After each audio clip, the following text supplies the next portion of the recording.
आज बरकसपाली की इस भूमि पर हमारे आयोजक माननीय नहसुन जी यहाँ पर उपस्थित हैं। मैं सबसे पहले हमारे नहसुन जी को बधाई देना चाहता हूँ और हार्दिक आभार व्यक्त करता हूँ। एक बार उनके जोरदार ताली बजा दीजिए।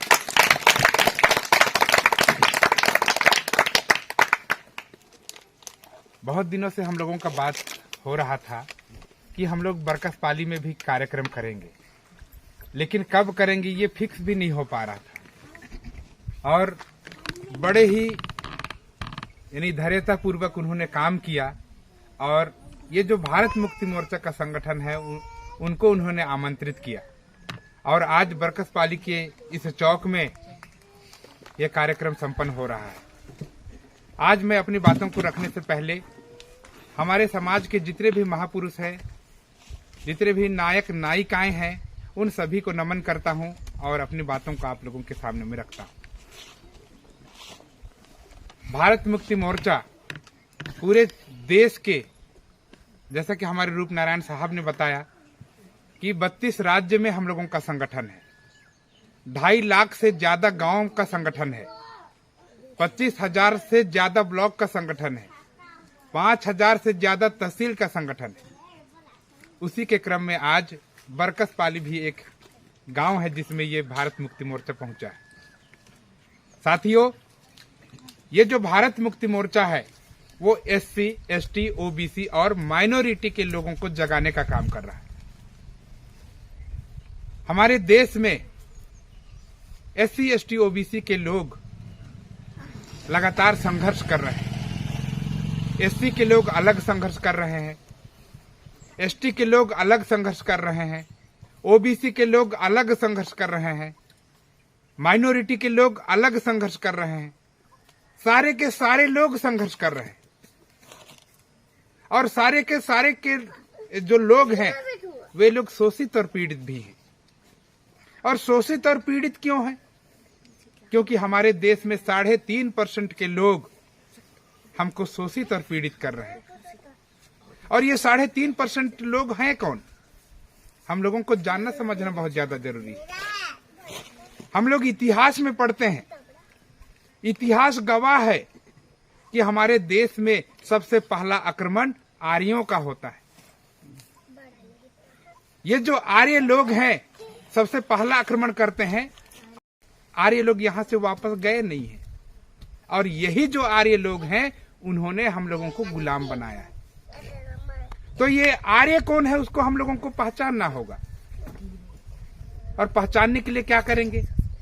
पहचानने के लिए हम लोगों को एविडेंस देखना पड़ेगा, आर्कियोलॉजिकल एविडेंस देखना पड़ेगा, हिस्टोरिकल एविडेंस देखना पड़ेगा। तो सारा का सारा चीज हम लोगों को खंगालना पड़ेगा, देखना पड़ेगा, उसके बाद में डिसीजन लेना पड़ेगा।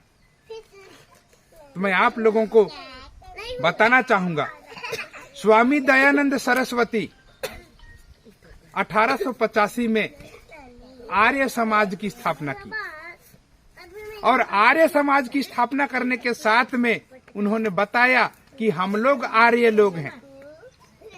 कौन बता रहे हैं? स्वामी दयानंद सरस्वती बता रहे हैं कि हम लोग आर्य लोग हैं। आप लोग गूगल करके देखिएगा, तब जब उसका गूगल करेंगे तो उसमें हम लोगों को पता चलेगा कि स्वामी दयानंद सरस्वती का असली नाम मूल शंकर तिवारी है। तो मूल शंकर तिवारी क्या बताना चाह रहे हैं?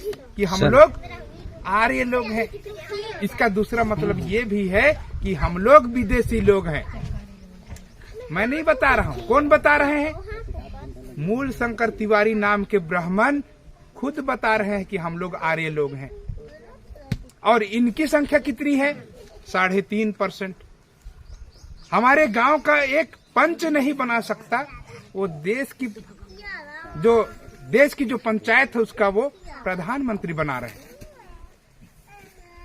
आज SC के लोग, ST के लोग, OBC के लोग और माइनॉरिटी के लोग, सारे लोग अलग अलग संगठन बना करके लड़ाई लड़ने का काम कर रहे हैं।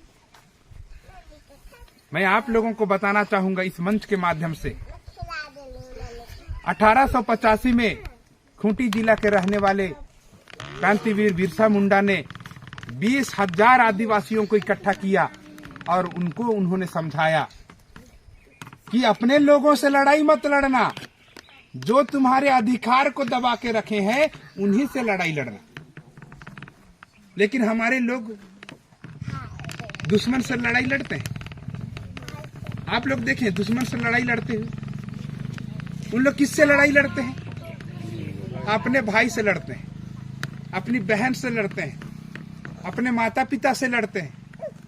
इससे बड़ा ताकत नहीं है हमारे मूल निवासियों को। लेकिन बिरसा मुंडा क्या बता रहे हैं? तुम लोग अपने लोगों से मत लड़ना, उनसे लड़ना जो तुम्हारे अधिकार को दबा के बैठे।